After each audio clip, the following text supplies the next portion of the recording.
ati umubiri wa Kristo. Liza ati amena. Padiri asubira inyuma ati ngwino rwose wakira umubiri wa Kristo. Abandi padiri urimo urakora iki? N'ibiki urimo urakora?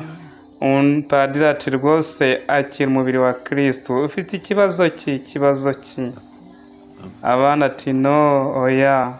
Padiri azamuka kuri altari hejuru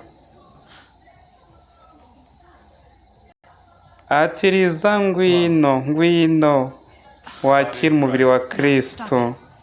Abana ati oya bihagarike Padiri. Ati Liza ufite ikibazo ki? Ati ntabwo ari imikino.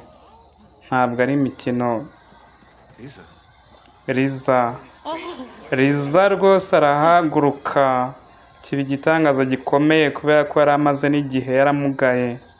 Uwari waje mu kagaye rwose ajya kwakira umubiri wa Kristo ari kwigenza n'amaguru nta kibazo.